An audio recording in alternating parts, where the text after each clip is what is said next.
Strength is joint angle specific, meaning if you want to get really good at a specific thing, then you should do that specific thing. For me, I've always felt that my ability to crank down on small holes have been lacking, and as of late, I've been reinvigorated into trying rather hard again.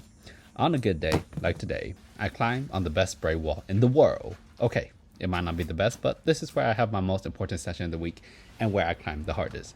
You'll see as the video goes on. For now, warming up consists of grabbing holds. If you have never done this before, it's good for testing your grip and skin, especially on smaller holds that you might have trouble holding originally without your feet on the ground. Of course, I'm doing more than just holding. I'm pulling and testing out my fingers to test my condition.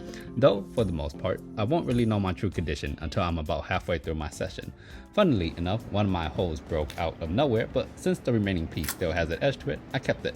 Now it has this super glossy front. I think hole makers should make some small crimps like this. It looks pretty cool. Warming up on a 40-degree wall is just never easy, so when I strap on my shoes, and yes, I climb all my climbs in these flat 5'10" moccasins, the heel hooking is pretty bad, but the toe hooking is pretty okay.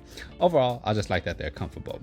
I'll hang on the jug for some time to get the sensation of my body into my hands, whereas if I were in a climbing gym, I would just work my way up the circuits. Eventually, the hoodie has to go. I know it's not just me who gets a sense of power from taking off layers. For my wall, I have no saved climb, so everything I do is always new and fresh. The focus of the session is all about max effort and impeccable execution. Two things that I feel I have gotten lazy on, but I'm making a rebound. After a few easy warm-up climbs, I'm still not fully ready, but that's kind of where I want to be. I treat these sessions as if I'm projecting a hard outdoor climb. This means I'll also warm up on the moves of the hard outdoor climb. If you're not used to making your own boulders, there are advantages. For one, you can adjust the boulder so that you can do all the moves. And two, and this is the important one, you can make it so it's on your absolute limit. It's important that this session happens right after a rest day where I am at my strongest because I want to try as hard as I can without fatigue limiting me. To be honest, every single move in this beginning section felt near maximum effort. That might be because every hole that I am going to is smaller than half pad. If you don't know what that means, it's a form of measurement using your pads to describe how large a hole is. Full pad obviously means that the hole covers the full pad, half pad indicates the hole only covers half the pad, and so on and so forth. All the holes I've selected to work on my small hole skills are less than half pad. Not only that, my fat fingers can only really get 3 on at a time. Lastly, some of these holes taper off, making one side of the edge better than the other side. And this is exactly what I need to get better. I have to push myself and get uncomfortable. The only upside is the conditions here are absolutely great. Inside the garage is always shaded and the holes are all more or less pretty positive. For now, every single move I try is on my absolute limit and I can barely link 2 moves in a row. Granted, I'm also not fully warmed up yet. You should never quit on a boulder or a move just because your first few tries feel impossible. I got this really cool shot on the crux move to demonstrate how small the holes are. From this angle, it doesn't look too bad, and from this shot, it looks alright, but check this out. You can even see my fingers shaking a little from how much pressure I'm applying. I wish more climbing videos had angles like this, but it's very tedious to film and set up. The footholds I'm using right now are pretty small. I figured I needed to level up, and smaller footholds really force you to pay attention to your footwork. After figuring out the rest of the problem and doing the last bit, I reckon this clocks in at about outdoor V9. Though it doesn't really matter the gray, the only thing that matters is that it's hard for me. There's always something exciting about trying a climb for the first time. Obviously, I can't flash it because I've done all the moves in isolation, but I still treat it the same. At this point in time, I'm fully warmed up physically and ready to pull as hard as I can. Even though the moves aren't far, the small holes compensate for the lack of distance.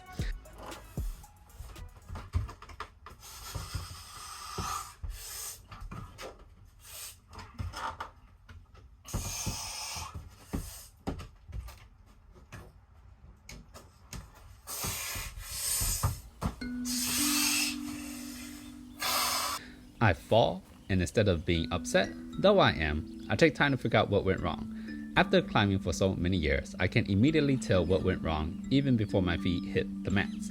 Mistake number 1. I left this foothold and used too much strength to grab this crimp.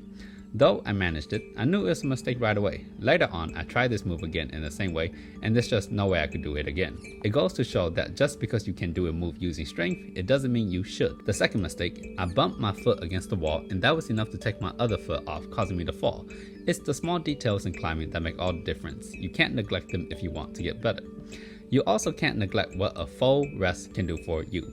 In these sessions where I'm trying to perform at my highest, I'm resting 10 to 15 minutes per attempt. It might seem long, but you need every ounce of energy you can recover to perform at your best. I fall on my second go and work out the nuances of the crux move some more. It turns out I had to move with momentum, followed by smearing my toe against the wall for counterbalance using my foot as the seesaw point. More nuance that makes climbing more complicated than it first appears. If you also want to get better, I recommend paying attention to not just how good climbers climb, but how bad ones climb as well. You can learn a lot by just watching. On my third go, this happens.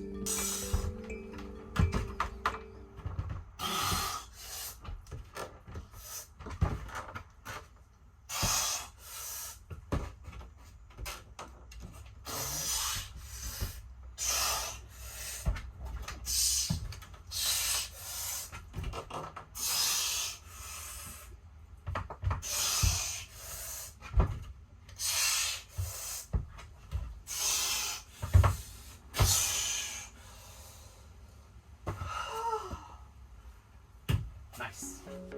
You might think that it's time to move on to a new problem. However, this is where the real training begins. As of late, instead of creating new problems, I've been extending my current one to see how far I can push myself. Yes, I can do something hard, but can I do something hard twice in a row with no rest? I began working out the next part of the climb. Because my wall isn't super big, the next part of the climb will be traversing back where I came from using new holds. This new boulder will be significantly easier than the first, around hard V5. For training purposes, sometimes I create climbs that have a mandatory match, this one doesn't. Training this way, I'm able to work on the small crimp power in the first half of my climb, and then in the second half, I begin to tap into that power endurance using bigger holds. So much of climbing is more than just being physically ready, it's about being mentally prepared as well. After an already hard climb, I will have to go straight into another climb when I've used up all my strong power already. Even though these climbs are catered for training purposes, I still try to make them cool, resulting in this awkward cut loose move. An important thing all climbers should know is, the more you do a climb, the more your body adjusts to the pattern of movement, making the climb easier compared to the first time. These beginning moves that I could barely do in isolation at the start of the session have now become very doable, but let's not forget, they are still hard. In between my attempts, I brush every hold that I use, including the feet. The difference from a well-brushed hold versus a hold caked in chalk is night and day and can make the difference from sending or not.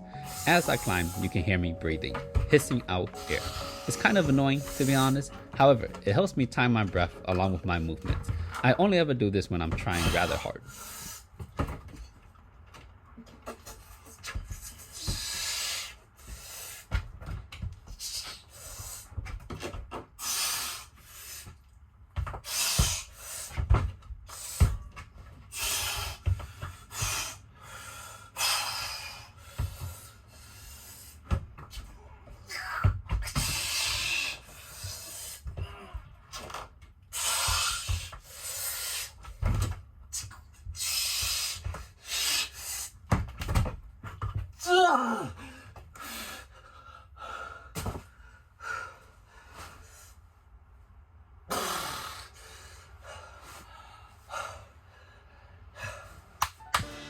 You might think that that's that, but however, I'm not necessarily trying to succeed.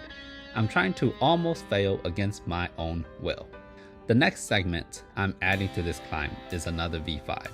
This hand-foot match on the down climb is super sick and necessary to avoid dabbing on the side of the 2x6. In isolation, I can do this climb every time, even if I did it poorly. But after the crimpy start and the draining 5, it's a question mark. At the beginning of the video, I said today's session was about effort and execution. After resting, it was time to do both. Though I'm moving and it may appear smooth, there was never a go where I had executed every move to perfection.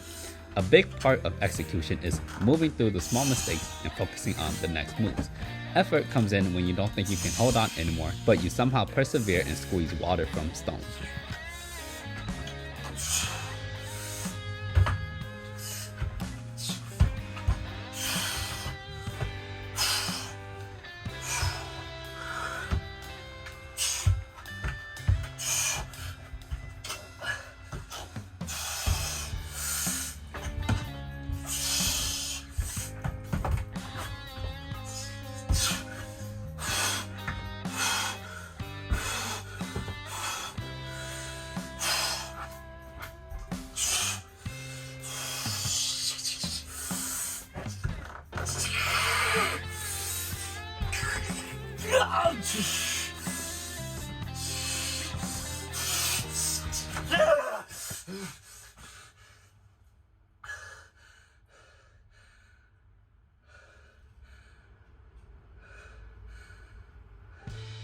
I fell and I am absolutely exhausted. I couldn't hold it even if I wanted to, and I really wanted to. But this is absolutely perfect. To fall off a relatively easy move towards the end of the climb is exactly what I am searching for. The sensation of your hands opening up against your will and your forearms burning. Now I know this climb is hard enough for me to execute upon and exert effort that a normal climb could not provide. Currently, this way of training has brought forth the most growth in my climbing in a long time, but it's not over.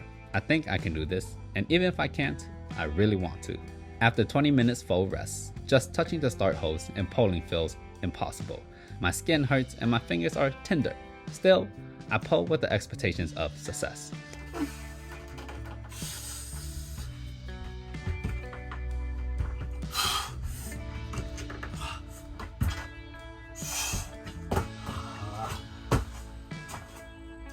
I fall, maybe because I rested too long, or maybe because I'm just out of energy. Newer climbers and even seasoned climbers sometimes make the mistake of giving up too soon in search of something easier that they can do. It's easy to convince ourselves that a climb is too hard to do, especially at the end of our session and after so many hard attempts. And to be honest, I already did a very hard climb, along with exerting a lot of effort. Pretty good session so far. There are climbers who will put 10 to 20 sessions into one boulder, and other climbers who can barely do the same climb for 10 to 20 minutes. In the past, when I made the most progress, I never gave up. It's something that I have to remind myself to do every now and again to remember the sensation of wanting to succeed here and now. I rested a bit, and then this happened.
Yes.